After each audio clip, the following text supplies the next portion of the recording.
Selamat malam Sobat Budaya. Jika Anda berkunjung ke Kabupaten Sumeneb, pastilah menemukan Tugu Keris. Dan juga selamat datang di Kota Keris. Yap, karena Sumeneb juga dikenal dengan Kota Keris karena memiliki banyak empu dan pengrajin keris. Wah, menarik ya Sobat Budaya. Kalau Anda penasaran, cepat-cepat datang dan berkunjung ke Kabupaten Sumeneb. Apalagi bulan depan banyak cuti bersama loh. Dan mudah-mudahan dari tayangan ini tertarik untuk melihat langsung proses pembuatan keris. Dan obrolan budaya malam ini dari ujung timur Pulau Madura. Selamat datang di Kota Keris, Kabupaten Sumeneb. Nuri Ardiansa akan menemani Anda di obrolan budaya. Ruh dalam bila menelusuri filosofi keris di Kota Keris. Oh iya, Sobat Budaya. Obrolan seputar keris kita bedah jadi dua sisi ya. Biar kita mengetahui bagaimana dari sisi empu atau pengrajin dan juga dari pengamat budaya. Malam hari ini sudah kehadiran Mas Anwar dan juga Mbak Ika. Wah, kayaknya kalau di seputaran Sumeneb dan area sekitarnya mereka nampaknya terkenal ya. Bukan kalau Mbak begitu? Ika sudah internasional. Oh, internasional, betul ya. Nah, malam hari ini ada pengamat budaya dan juga sebagai kolektor keris yang kemarin juga hadir dalam peresmian Tugu Keris di Kabupaten Sumeneb ya, yang diresmikan langsung oleh Menteri Pemuda dan Olahraga. Menteri Kebudayaan. Kebudayaan ya. Bapak Wah, gimana Prabowo. perasaannya kemarin datang? Alhamdulillah ya senang lah sebagai orang yang suka keris, kemudian diundang juga ketika peresmian monumen keris, karena keris kan menjadi sebuah identitas kemudian ke depannya untuk Kabupaten Sumeneb. Ya pasti bangga. Nah, kalau yang satu ini bisa disebut bagi saya pribadi ya. Nah, sebagai maestro empu satu-satunya yang ada di Kabupaten Sumeneb perempuan. Karena kalau saya empu-empunya yang nggak bisa. Kalau Mbak Ika yang satu ini beneran yang bisa membuat keris. Wah, bagat sekali malam hari ini bisa ketemu lagi Mbak Ika. Selamat malam. Selamat malam. Gimana kabarnya? Alhamdulillah baik. Wah, sejauh ini udah berapa banyak yang dibuat nih keris oleh Mbak Ika? Jumlahnya memang tidak terhitung sih karena memang tidak ada pendataan khusus begitulah saya pribadi, tapi ya mungkin sudah angka ratusan. Oh, banyak sekali ya. Ya. Terima kasih buat Mas Anwar, Mbak Ika malam hari ini sudah mau menemani obrolan budaya ya dari ujung timur Pulau Madura di Kabupaten Sumeneb. Oh iya, kalau berbicara mengenai keris pasti ada filosofi tersendiri ya dari keris itu sendiri, baik dari sejarahnya maupun proses pembuatannya. Kalau ke Mas Anwar sendiri sebagai pengamat, beliau ini sebelum menjadi pengamat kayaknya udah sebagai familiar, sebagai kacung Sumeneb yang cinta akan budaya di Sumeneb. Salah satunya juga bergabung dalam komunitas ya, pecinta Iya, keris. betul. Nah, kalau dari Mas Anwar sendiri bagaimana menurut Mas Anwar filosofi keris itu? Sebelum ke filosofi, keris itu juga sebagai sebuah identitas seperti yang saya bilang di awal. Makanya kemudian Sumeneb mencanangkan sebagai kota keris dengan membuat tugu yang alhamdulillah masuk Muri waktu itu. Dan sebagai sebuah identitas, maka ini sesuai dengan falsafah kita sebagai masyarakat Madura bahwa asal tak hina asal. Oleh karena itu penyebutan keris di Sumeneb, di Madura dengan di Jawa itu beda. Kalau di Jawa disebut dapurannya, kalau di Sumeneb ini disebut empunya. Nah, yang membuat atau daerah asal tempat empu itu membuat. Nah, sehingga kemudian identitas keris itu menyatu dan melekat di Kabupaten Sumeneb. Begitu. Kalau kita bicara filosofi dalam berkeris itu, jadi keris ini adalah sekep. Ya. Sekep itu identiknya dengan sikap. Kemudian. Jadi, ketika kita menggunakan keris, berkeris, seperti yang saya bawa ini, Pak boleh dibuka? Oke. Oke, saya buka. Ini kebetulan saya membawa keris naga. Kalau kita bicara filosofi, maka keris naga ini adalah kerisnya pemimpin. Nah, pada keris naga selalu ada emas di mulut naganya. Mungkin kalau di zoom ini akan kelihatan. Ini ada emas. Apa maksudnya? Maknanya seperti apa? Dalam buku Makna Simbol Nusantara, maka emas dalam mulut naga itu menandakan bahwa si pemimpin, pemegang keris ini harus berlaku bijak dalam setiap mengambil keputusan. Apa yang menjadi fatwanya itu harus benar-benar mengakar pada kebijakan. Kebijakan yang tentunya tidak menyengsarakan rakyat, kan seperti itu. Kebijakan yang benar-benar mengayomi masyarakat. Nah, tutur kata yang keluar dari pemimpin itu harus bernilai emas. Itu maksudnya. Oke. Jadi selain sebagai pusaka, selain sekep, gitu kan, ini menjadi pengingat, memotivasi kita supaya ketika kita bicara yang baik-baik. Oleh karena itu Pak Sawowi selalu berkata bahwa ketika hatimu sebening embun, maka tak akan ada kata kotor yang akan keluar dari ucapanmu. Itu kata Pak Sawowi. Dan itu identik sekali dengan filosofi keris dengan dapur naga yang ada emasnya. Wah, ini juga kayaknya menarik ya. Kalau Mbak Ika sendiri sebagai empu nih, proses seorang empu memulai pembuatan keris, apalagi ada keris naga, keris apaan, wah banyak ya. Nah, gimana tuh Mbak Ika? Mungkin sebelum berbicara bagaimana sebenarnya membuat keris, seorang empu itu harus melalui beberapa tahapan. Tahapan pertama adalah dia harus mengenali dirinya. Jadi setelah mengenali dirinya, lalu apa? Kemudian dia harus mengenali sekitarnya. Dari alam dan lain semacamnya. Yang mungkin beberapa masyarakat umum melihatnya sebagai parempun kalau kata orang Madura. Tentang titi mangsa gitu. Tentang bagaimana alam, tidak ada eksploitasi di situ. Setelah itu baru kemudian seorang empu belajar membuat keris. Nah, saat membuat keris, apa hubungannya sih awal mula ketika empu tuh harus punya beberapa pengetahuan tadi gitu tentang diri, tentang alam dan lain semacamnya. Itu akan berpengaruh nanti terhadap proses awal pembuatan.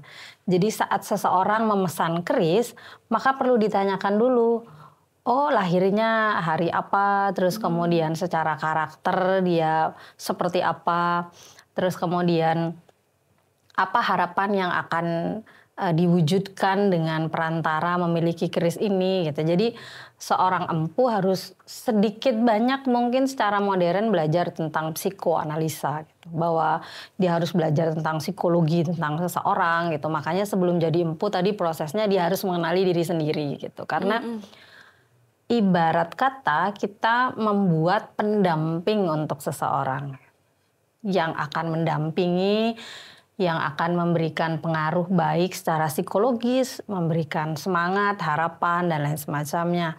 Nah, hal-hal seperti itu kan harus tertuang dalam keris.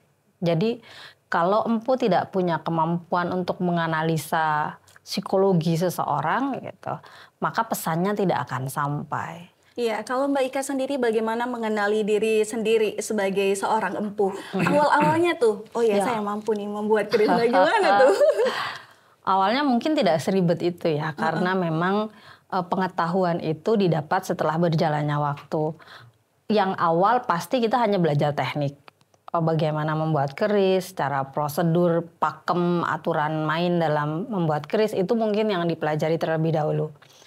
Tapi semakin berjalannya waktu, saya melihat bahwa benda ini tidak hanya serupa benda estetika ya, yang hanya punya unsur nilai keindahan dan lain semacamnya gitu. Dia masuk dalam sendi-sendi budaya, ritus gitu. Nah, kalau sudah masuk dalam ranah seperti itu, tentu ada hal yang tersembunyi yang harus saya pelajari gitu. Nah, dari awal mula tersebut pemikiran untuk mengetahui lebih lanjut untuk apa sih sebenarnya kita punya keris gitu. Nah, dari situ kemudian keingintahuan untuk ya banyak menggali informasi dari para sesepuh gitu untuk tahu bagaimana sih proses sebenarnya untuk membuat keris.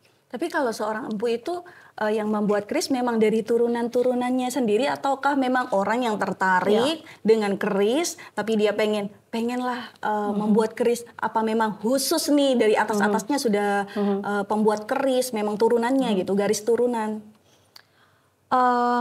Kalau dulu memang terahnya begitu atau berguru lah kurang lebih. Kalau dulu begitu. Jadi silsilah keempuan atau silsilah pengetahuannya itu dulu sangat runut sekali gitu. Terutama misalkan kalau kita berkaca di Jogja ya. Jadi atau di Magetan lah Jawa Timur gitu.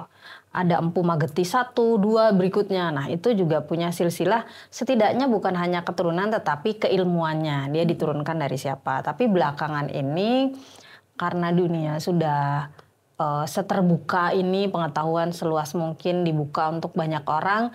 Jadi memungkinkan saja bahwa empu itu tidak harus dari terah pengrajin atau empu gitu. Orang luar yang mungkin punya kesukaan terhadap keris lalu belajar juga untuk membuat keris. Betul. Jadi mungkin bagi seseorang yang kayaknya suka ya, tertarik, boleh ya belajar ya dengan keterbukaan informasi saat ini nih Sobat Budaya.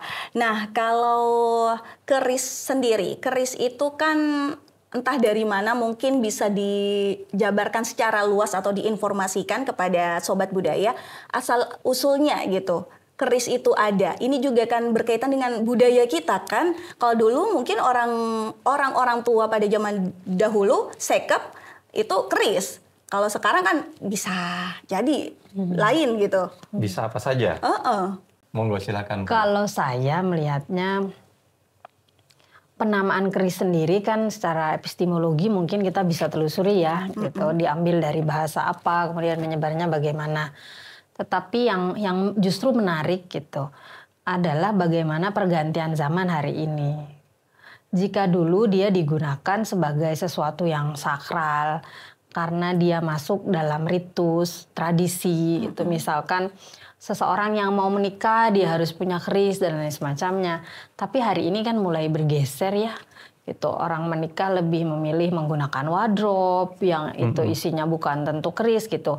Jadi melihat asal usul rasanya menarik ketika kita tarik ke hari ini. Kalau asal usul mungkin kita akan berbicara sumber primer sejarah yang ya mungkin juga akan ada beberapa pendapat yang berbeda gitu. Tetapi bahwa fungsinya hari ini mulai bergeser itu yang perlu kita bicarakan. Ya untuk diskusikan bersama bahwa masihkah relevan ketika kita berbicara keris sebagai sekep gitu, keris sebagai bagian dari kebudayaan kita gitu, apalagi Sumeneb kota keris. Nah ini yang sepertinya ketika hari ini perlu dibicarakan ketika kita berbicara asal usul yang sudah mulai bergeser itu tadi.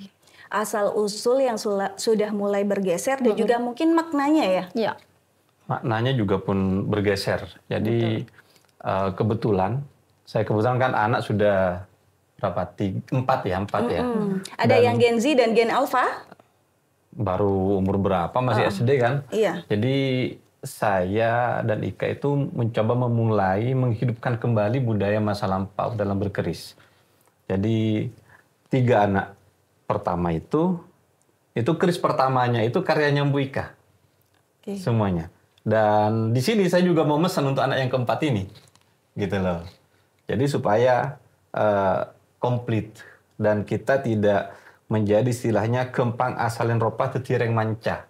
Jadi kita tetap dengan karakter kebudayaan kita, identitas kebudayaan kita. Itu yang perlu kita kampanyekan. Artinya kalau kita bicara tentang sejarah misalnya benar kata Empu Ika, karena sumber primernya memang sedikit, jadi akan ada banyak kontroversi. Tapi yang penting adalah bagaimana kita kemudian bisa menghidupkan kembali nih budaya berkeris ini, gitu. Oleh karena itu, saya kebetulan di sekolah tiap anak-anak yang lulus itu kita kasih keris sesuai dengan karakter si anak. Jadi kita buatkan sesuai dengan karakter si anak. Gimana kita tahu karakternya? Kita menggunakan metode talent mapping, baru kemudian kita tuangkan hasilnya itu pada sebilah keris. Nah, itu juga sejalan ya dalam konteks budaya, keris itu kayak membumi bukan hanya dibaca doang ya kan, sebagai dikenal saja gitu, tapi membudayakan keris kembali. Iya, membudayakan keris kembali. Kalau dulu, kalau kita bicara di Jawa, itu anak itu diberi sangkol, diberi keris pertama itu hampir pasti dapurannya adalah jalak sangu tumpeng. Dapurannya. Kenapa kok jalak sangu tumpeng? Ada burung jalak, tapi membawa tumpeng. Emangnya jalak ini makan tumpeng? Kan nggak seperti itu. Tapi filosofinya itu sangat luar biasa sekali. Leluhur kita di Nusantara ini, bahwa anak yang akan yang beranjak dewasa ini, yang sudah diberi keris sebagai agemannya, dia harus selalu ingat bahwa ada harapan bahwa si anak ini akan merdeka secara finansial, misalnya. Kenapa? Karena dia bawa tumpeng. Tumpeng itu kan bentuknya gunung, gitu. Jadi harapan orang tua ketika memberikan keris itu supaya anak ini benar-benar merdeka secara finansial dan gigih dalam mencari rezeki. Gitu. Artinya tidak bergantung kepada orang tua lagi. Jadi si anak ini benar-benar bisa merdeka. Itu yang diharapkan ketika memberikan pusaka keris jalak sangu tumpeng itu. Itu secara filosofi. Kalau saya sendiri, memang tiap turun tanah, anak itu ada keris yang ditaruh di nampan itu. Dan kebetulan keris yang diambil pertama. Dan itu kerisnya Empu Ika. Wah, nah mungkin ini salah satu budaya Nusantara yang juga terlupakan ya. Biasanya kalau Mas Anwar sendiri kan menerapkan tiap anak itu punya keris. Dalam artian bukan untuk sekep ya, tapi kayak seperti apa? Kayak pencarian jati dirinya, kamu melambangkan yang seperti ini gitu. Wah, tapi kalau sekarang kayaknya yang dicari beda lagi ya kalau sudah lahiran ya. Nah, dalam hal ini Sobat Budaya, kita memperkenalkan keris bukan hanya untuk masyarakat di Kabupaten Sumeneb, tapi untuk seluruh Indonesia ya, karena UNESCO sendiri sudah menobatkan keris sebagai warisan budaya tak benda. Nah, kita juga harus bangga itu ya, bukan cuma Sumeneb aja sebagai kota keris, tapi Indonesia juga sudah mendaftarkan keris sebagai warisan budaya tak benda. Jangan kemana-mana Sobat Budaya, obrolan budaya akan kembali setelah yang satu ini.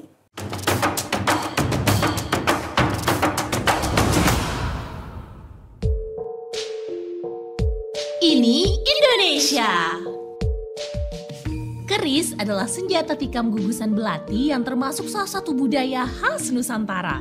Bentuk keris sebagaimana yang kita kenal sekarang setidaknya telah mulai muncul di abad ke-10 dan kemungkinan besar menyebar di Pulau Jawa ke seluruh Asia Tenggara. Nilai estetika sebilah keris mencakup dapur, pamor, dan tangguh. Pada zaman dahulu, keris digunakan sebagai senjata dalam duel atau peperangan, sekaligus benda pelengkap sesajen. Namun kini, keris juga menjadi salah satu aksesoris dalam berbusana, simbol kecerdikan budi, atau menjadi benda koleksi yang dapat dilihat estetikanya.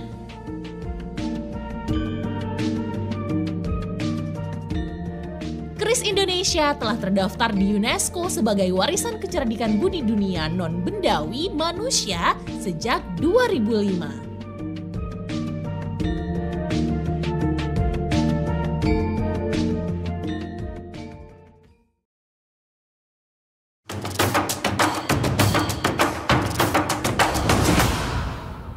Nah, Sobat Budaya, wilayah penghasil keris terbanyak terdapat di Desa Palongan, Kecamatan Bluto, dan Aing Tongtong, Kecamatan Saronggi.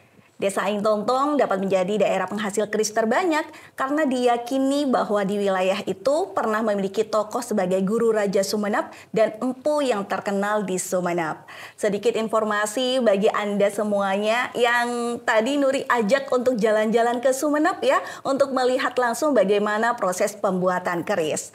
Nah, kalau tadi sudah berbicara mengenai filosofinya, terus pembuatannya, menarik nih, di depan saya kan banyak kerisnya. beda-beda antara miliknya Mas Anwar sama miliknya Mbak Ika. Kalau saya sebagai orang awam melihatnya sih ya sama aja ya, keris aja gitu. Tapi macam-macam keris itu apa saja sih Mbak?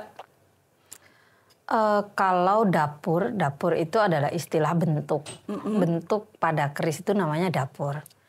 Dapur keris Jawa itu bahkan bisa dibilang hampir 200. Kita belum berbicara dapur Madura. Apalagi dapur Sumeneb. Yang tercatat itu kan baru Jawa. Karena memang buku literasinya baru yang lengkap di Jawa. Kita belum berbicara tentang dapur keris Bugis atau Bali. Jadi kalau di total 500 mungkin ada harusnya gitu seluruh Nusantara. Wah, mohon maaf ya, nggak bisa disebutkan satu persatu ya. Nggak bisa, agak susah.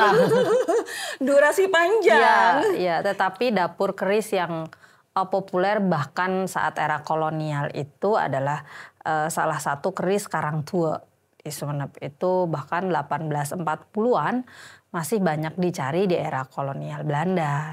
Jadi kerisnya dari masa ke masa pun masih banyak dicari. Makanya sampai sekarang peninggalan keris-keris Karangtua itu lumayan masih banyak gitu. Jadi kalau istilahnya di Jawa itu diputrani atau dibuat bukan ininya ya, replikanya lah kira-kira. Dibuat secara banyak karena memang banyak dicari. Jadi saat sekarang ditemui atau dijumpai banyak sekali keris Karangtua yang masih peninggalan lama. Iya. Kalau tadi sih dilihat-lihat ya, dari tadi Mbak Ika ini selalu menggenggam keris kecil ini. Ini kerisnya berupa hanya penghias saja atau memang beneran sekep nih? Saya tidak mengatakan ini sekep ya, karena mungkin karena terbiasa. Jadi terbiasa dibawa kemana-mana, jadi terbiasa ikut saya kurang lebih begitu. Jadi keris ini adalah keris yang dibuat tahun 2000. Jadi yang kemanapun pasti saya bawa. Bukan wardrobe, tapi memang benar-benar keris. Berarti ini kayak mencerminkan Mbak Ika juga? Saya merasanya begitu. Oke. Memang udah dibuat pribadi untuk Mbak Ika? Sebenarnya dari Mbak bukan Ika sendiri? Saya yang buat, tetapi sebenarnya bukan untuk diri saya awalnya. Tapi karena pada saat setelah dibuat, dia pernah di satu momen yang menurut saya itu penting. Jadi saya merasa bahwa keris ini akan saya bawa kemanapun. Apa rasanya ketika kemana aja lupa bawa keris? Mungkin sama dengan tidak bawa handphone ya. Jadi gelisah, ada yang kurang sebenarnya, kurang apa ya gitu. Nah, apa itu mengandung hal mistis? Khodam begitu ya kita berbicaranya. Sekalian cek khodam gitu mungkin. Tidak dapat dipungkiri bahwa keris itu lestari sampai sekarang karena memang kita melihatnya sebagai sesuatu yang mistis. Itu salah satu faktor di mana keris itu masih bertahan sampai sekarang. Dan rasanya sulit sekali ya ketika kita berbicara di Indonesia dengan kultur yang memang mendukung terhadap hal itu. Gitu. Bahwa kita berbicaranya mistis dan lain semacamnya. Ada ranah-ranah yang dalam keris barangkali itu hanya menjadi pengalaman pribadi yang tidak bisa menjadi rujukan begitu kira-kira. Apalagi berbicara tentang mistisme dalam keris gitu. Ada beberapa yang mungkin mempercayai bahwa seperti ada keris Om Yang Jimbe namanya, terkenal sekali dari Blitar, yang dipercaya sebagai media untuk menggandakan beras atau memberikan rezeki yang berlimpah. Itu terkenal sekali. Tetapi menjadikan mistis bergulir seperti bola liar tanpa kendali untuk sebagai landasan mengenal keris, rasanya itu tidak relevan dengan hari ini gitu. Nah makanya ketika berbicara tentang mistisme, mungkin lebih menarik ketika itu ditarik terhadap sisi psikologis dan tradisi saja. Oke, tergantung kepercayaan juga ya. Betul. Nah kalau Nuri penasaran nih Mbak Ika, keris yang kecil seperti itu isinya gimana sih? Setajam apa gitu? Boleh dilihatkan atau? Isinya tajam buat buka plastik keripik juga masih bisa. Oh masih bisa gitu. ya. Nah, jadi ini sebenarnya digunakan untuk tusuk konde. Jadi, Wah indah sekali. ukuran berapa? 15. Kalau keseluruhan mungkin 20 cm. Memang dibuat pertama kali untuk tusuk konde. Jadi gitu. Ya sayangnya Kenapa? ketika obrolan budaya ini kita mulai ya, coba tahu saya pesan dulu ke Mbak Ika untuk tusuk kondenya. Siap, boleh lain waktu. Biar ada pamor-pamor yang berbeda, ya kan? Kalau tadi katanya yang dipercaya untuk menggandakan beras dan lain-lain, itu juga berkaitan dengan pamor keris itu sendiri ya. Nah, kalau Mas Anwar sebagai kolektor keris, tahu pamor-pamornya itu dari mana? Apakah kelihatan ya kalau cewek mungkin kelihatan, oh pamornya seperti ini, kalau orang gitu. Nah kalau keris? Kalau saya belajar pamor itu belajarnya ke Ibu Ika. Karena saya memang dari nol. Ya, suka keris itu memang dari nol. Jadi Ibu Ika ini telaten sekali mentoring saya itu. Jadi saya tiap mau beli keris, saya kasih tahu ke Ibu Ika, ini bagus enggak? Jangan, ya sudah, enggak saya beli gitu. Karena memang pada masa itu saya memang tidak terjebak pada mistismenya, tapi lebih pada bagaimana kemudian perawatannya, kemudian bagaimana juga tentang filosofinya, gitu. Makanya saya pernah bikin materi itu meluruskan akidah perkerisan, karena banyak orang itu yang terlalu menggantungkan diri pada keris dari sisi mistisnya dalam tanda kutip. Padahal kalau kita bicara pamor, ada namanya pamor junjung derajat. Ini kan gunungan kecil ke bawah sampai ke atas. Itu kan dipercaya untuk memudahkan naik pangkat, jabatan dan semacamnya. Tapi kalau orang itu tidak mengamalkan filosofi yang terkandung dalam pamor junjung derajat ini, ya derajatnya nggak bakalan naik-naik. Karena pada junjung derajat itu kan ada gunungan kecil, terus ke atas. Berarti apa? Proses. Ada tahapan di situ yang harus dilalui. Kan begitu. Nah itu mungkin yang diputus oleh orang masa kini, kalau pakai ini derajatnya bisa naik. Padahal ada hal yang perlu ditekankan di situ. Betul. Sama dengan pamor melati. Dipercaya secara mistis ini kan mengandung kewibawaan, disukai banyak orang. Tapi kalau tingkah lakunya ini kurang baik, meskipun punya keris melati satu gudang, kira-kira orang simpatik apa enggak? Kan enggak. Berarti gimana supaya nama kita harum, kita disukai banyak orang? Bersikaplah sebagaimana melati. Bersikaplah sebagaimana melati, wangi. Ya kan? Caranya wangi, perbaiki hubungan kita dengan teman, dengan tetangga, dengan kolega. Insya Allah, kalau itu dilakukan, orang akan nempel pada kita. Rezeki pun juga akan lancar, karena rezeki kita tahu tidak langsung dari langit kan, enggak kan? Kan pasti dari orang-orang terdekat. Itu yang harus dikampanyekan, bahwa keris itu tidak hanya sekedar mistisme belaka, tapi ada filosofi yang terkandung dan itu sangat dalam maknanya. Itu. Iya, kalau Mbak Ika sendiri sebagai empu atau pengrajinnya, biasanya tipe-tipe keris apa yang banyak dicari yang terkenal dengan hal mistisnya? Satu keris Semar biasanya. Entah dapur dengan nama Semar, atau misalkan pusaka yang bentuknya secara visual menyerupai bentuk semar begitu. Nah itu paling banyak sekali dicari itu. Alasannya mungkin karena memang populernya tokoh Semar sendiri ya dalam kebudayaan Jawa dan mistisme Jawa terutama, bahwa ada banyak cerita tentang mistisme Eyang Semar dan bagaimana dia berkaitan dengan penguasa-penguasa Jawa begitu.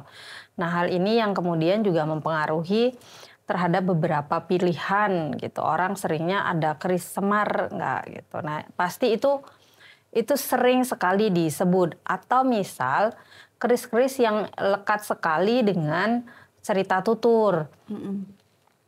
Misal bagaimana, punya keris sangkelat kah? Atau karena itu adalah pusaka milik Sunan Kalijaga begitulah ya. Jadi banyak dicari orang gitu karena melihat bahwa ini pusaka dari orang yang punya terah bagus, kemudian kesaktian yang luar biasa, akhirnya tersugesti untuk juga memiliki pusaka yang sama.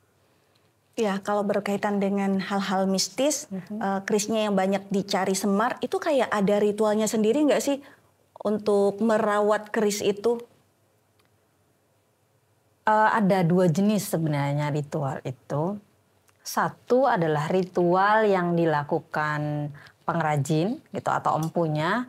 Kemudian yang kedua itu adalah ritual yang dilakukan oleh personalnya yang memiliki keris. Nah, kalau empu tentu ada karena ini bagian dari pengharapan bahwa kita membuat karya juga kan dengan pengharapan yang tinggi gitu tentang tercapainya sebuah mimpi dari orang yang memesan pusaka gitu. Nah, ritual ini menjadi perantara untuk menjadi perlambang permohonan doanya. Nah, kalau dari segi personalnya biasanya macam-macam karena tergantung alirannya kalau saya bisa bilang ya. Alirannya kadang kan memang ada tradisi yang turun-temurun dari keluarga.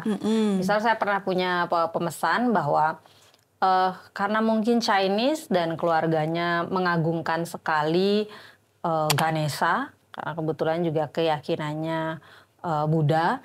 Jadi saat memesan maka harus ada unsur Ganesha di situ, entah dari hulunya berbentuk Ganesha atau misalkan meminta untuk diputarkan musik mantra tentang Ganapati begitu, yang itu harus saat pelaksanaan pembuatan. Nah, itu kita juga harus mengikuti permintaan atau harapan dari si pemesan gitu kira-kira. Sesuai orderan ya, By request. order, by request. By order, by request.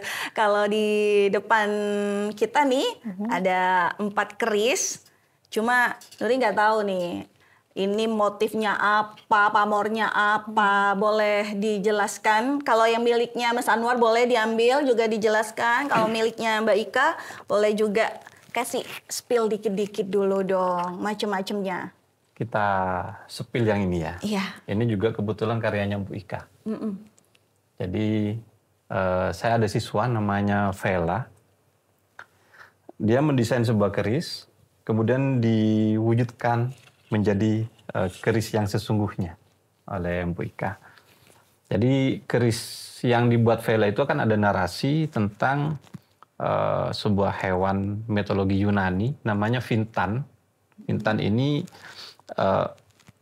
ikan, tapi ikan yang disebut ikan dewa pengetahuan kalau di sana.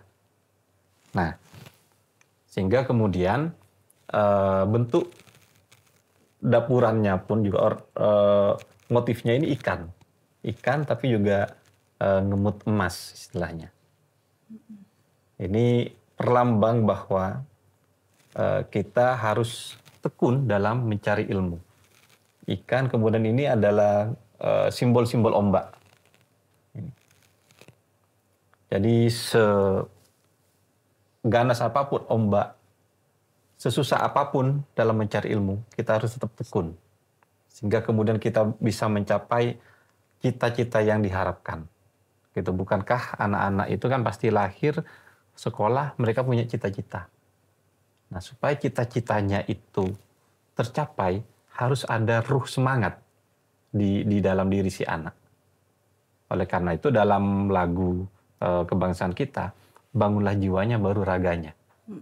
Ruhnya dulu dikuatkan secara spiritual, maka kemudian raga pun juga akan ikut. Ini kan pamornya ini Selewa.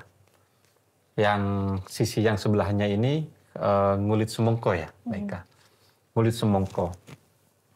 Dan perlu kita tahu bahwa semangka ini bukan tumbuhan asli Nusantara, tapi ini dari Mesir, ya, dari Afrika. Gimana caranya kok dari Afrika nyampe ke Nusantara? Karena ada jalur perdagangan. Eranya perdagangan barus waktu itu. Maka dalam kuburan Fir'aun itu selalu ada biji semangka sebagai bekal kubur.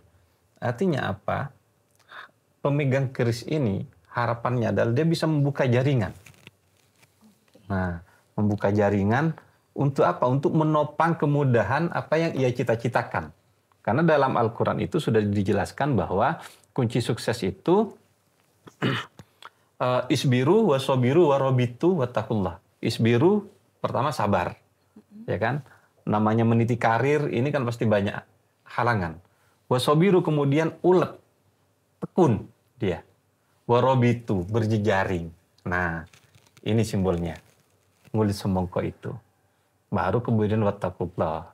Bertakwa kepada Allah, tawakal kepada Allah. Artinya berserah diri kepada Allah setelah cukup berusaha. Ikhtiarnya cukup.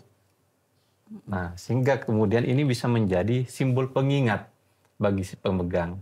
Simbol pengharapan bagi si pemegang. Begitu. Terkait keris ini. Iya.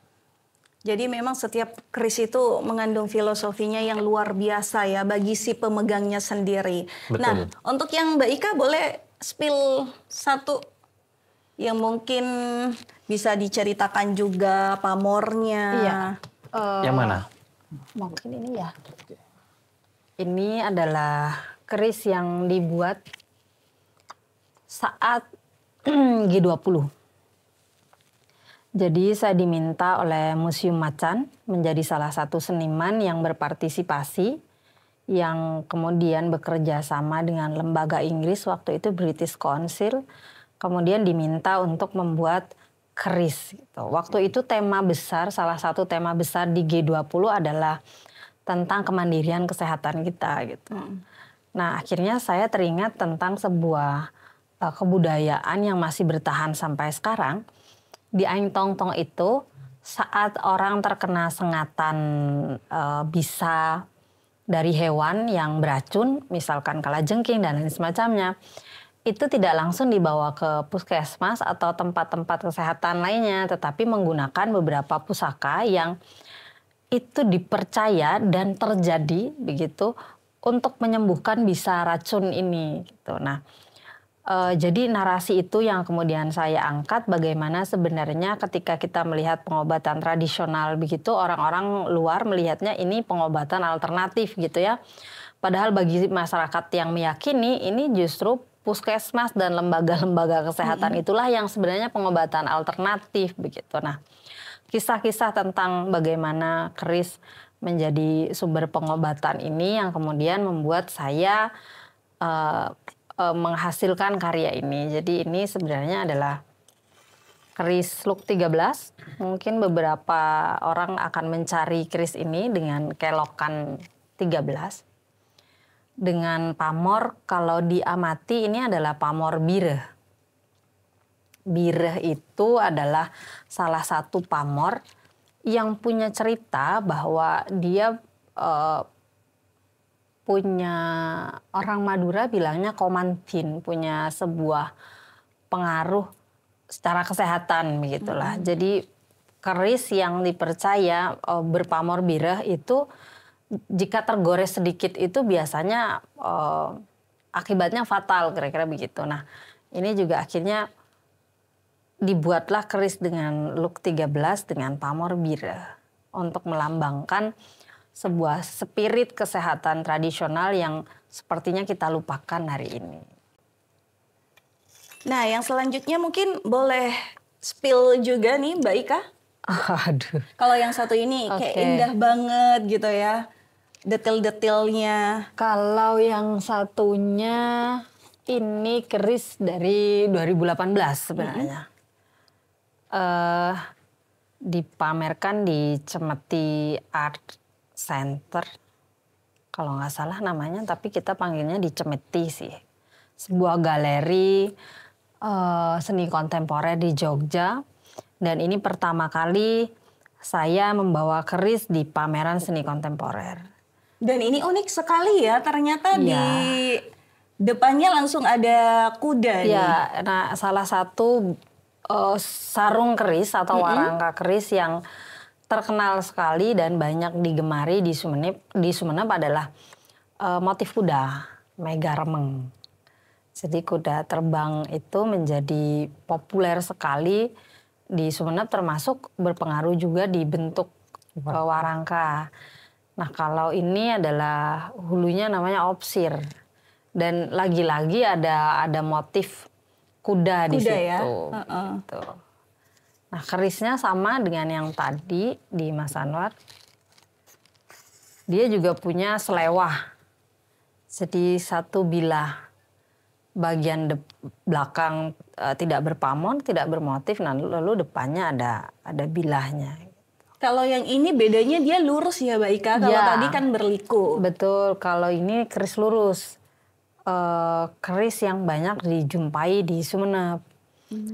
Yaitu kerisnya memang kebanyakan lurus. Nah, keris ini kenapa saya bikin pamornya selewah? Karena berangkat dari narasi Trunojoyo. Jadi bagi kita masyarakat Madura gitu mengenal Trunojoyo sebagai pahlawan gitu, menjadikannya sebagai nama jalan, nama universitas begitu. Tetapi ketika kita membaca serat Trunojoyo di Mataram, dia dianggap sebagai pengkhianat. Nah, bahwa keris juga menjadi simbol-simbol pembacaan ulang sejarah itu menjadi penting.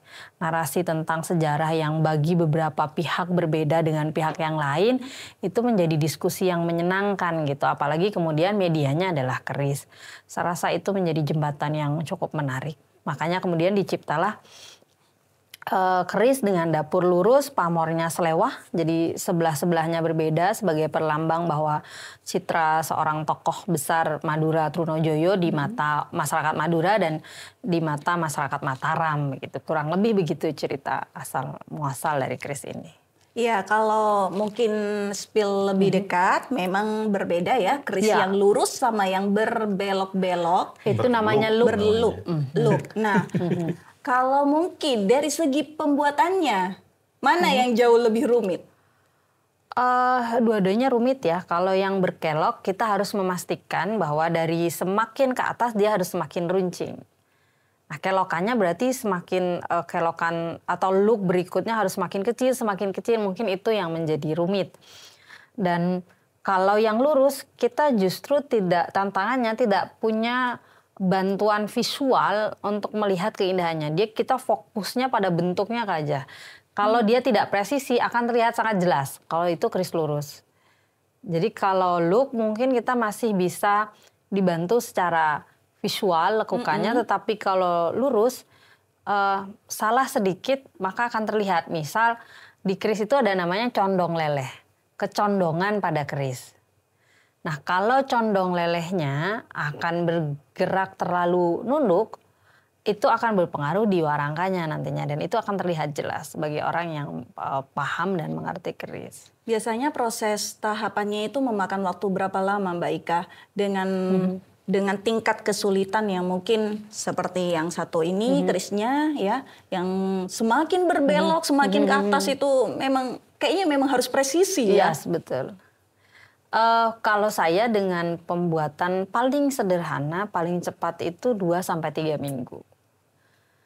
Karena kan membuat keris itu tidak seperti pabrikan ya yang dia terus-menerus begitu. Kalau saya pribadi ini tentang value kan. Gitu, tentang mood, tentang sebuah ketenangan untuk membuatnya. Jadi itu bergantung, apalagi perempuan ya mungkin ada waktu-waktu sendiri yang mood boosternya itu jadi turun sekali. Nah itu juga berpengaruh terhadap kelamaan proses pembuatan keris. Iya, kalau untuk saat ini ya, kalau keris itu kegunaannya untuk apa sih? Kalau saat ini? Mungkin akan flashback ke obrolan kita yang tadi bahwa apa sih gitu relevansinya digunakan hari ini. Selama ritus dan ritualnya masih ada, maka kita akan secara sah berbicara bahwa sustainable dalam keris, keberlangsungan dalam keris itu aman. Misal, contoh sederhana yang dilakukan Mas Anwar, misalkan saat anaknya toron tanah, dia menggunakan keris. Saat kalau di tradisi Jawa itu saat seseorang sudah akil balik, itu harus kemudian diberikan keris sebagai bentuk tanggung jawab bahwa dirimu telah dewasa. Bahwa keris dilambangkannya sebagai bentuk kedewasaan. Makanya anak yang sudah beranjak dewasa diberikan keris. Atau saat seorang pada tahapan berikutnya mau menikah, maka dia diwariskan keris dari keluarganya. Di samping membuat sendiri, dia juga diwarisi keris oleh keluarganya dan keluarga istrinya. Artinya ini perlambang bahwa dia tidak hanya menjaga rumah tangganya nanti, tapi juga menjaga tentang nama baik keluarga dan keluarga mertua yang sekarang sudah menjadi keluarganya sendiri, kurang lebih. Oke, kayak serem banget ya kalau Mbak Ika ngobrolnya ke Nuri terus sambil kerisnya begitu ya. Kayak mau ditusuk atau tertusuk. Nggak bercanda-bercanda. Iya.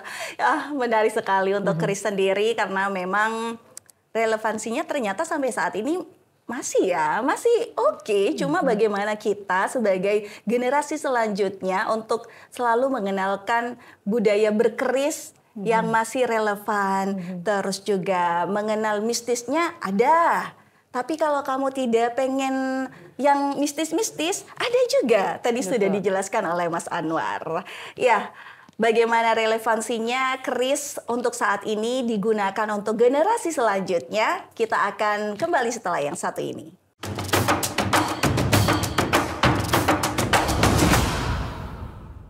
Sudah berapa bulan ya di tahun 2025 sudah hampir pertengahan di tahun 2025 dan kita sudah memasuki era yang namanya digital. Semuanya serba digital. Mungkin anak muda sekarang lebih mengenal era digital dengan handphonenya daripada harus mencari tahu tentang keris. Mungkin sebagian saja, sebagiannya tetap dong ya kan.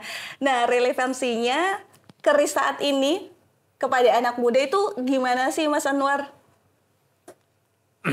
Ya, kalau relevansinya, kita agak susah juga menggandeng anak muda sekarang untuk gandrung pada keris, cinta pada keris. Kecuali kita memulai dari diri kita sendiri.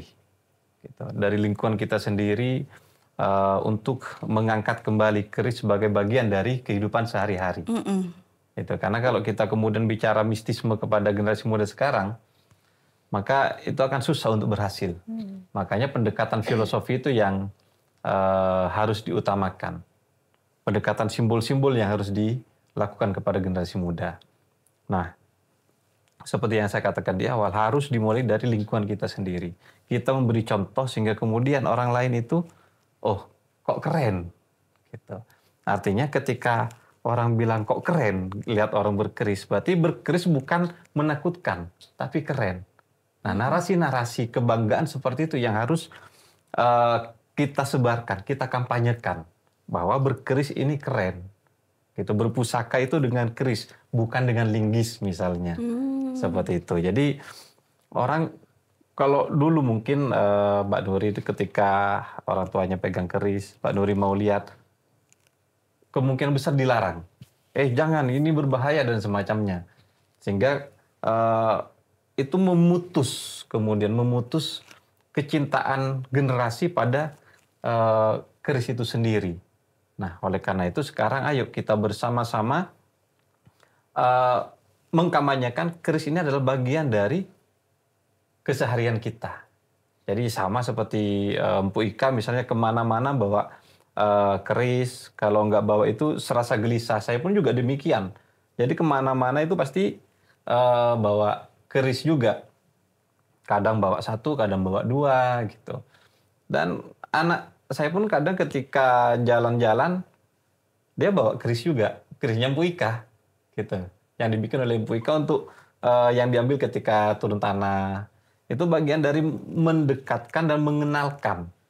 Nah, sehingga sekarang anak saya nomor 3 itu meskipun belum sekolah, tapi udah bisa meminyaki sendiri kerisnya, kemudian bisa naruh sendiri. gitu. Itu kan kita memberi pelajaran kepada anak, tapi anak nggak merasa bahwa sebenarnya diajari. Gitu. Karena apa? Karena sudah dengan cara dilibatkan dalam kehidupan sehari-hari, kita berkeris. Jadi ketika malam Jumat misalnya ya, itu Kaisar, Ayu itu cenderung ngambil dupa sendiri, bakar dupa, ditaruh gitu. Bukan karena kita mau ngasih makan jin-jin gentayangannya, tapi supaya ruangan menjadi harum. Gitu. Bukankah dupa itu juga bagian dari wewangian? Dan Rasulullah itu suka banget pada wewangian. Kan begitu. Mungkin kita terlalu ke distract ke hal-hal yang mistis ya. Jadi salah informasi yang disampaikan. Itu dia yang harus diluruskan. Gitu. Jadi sesepuh kita di Nusantara ini, pemahamannya ini cukup religius sekali, Mbak. Jadi bukan hanya tentang keris, bahkan di Cungkecungan sendiri itu maknanya religius sekali. Ada juga ungkapan mun keras pak keres misalnya. Berarti sebelum kita negur orang, perbaiki dulu diri kita. Gampangnya seperti itu interpretasinya. Jadi ya namanya juga mengkritik orang kan gampang lah mengkritik orang.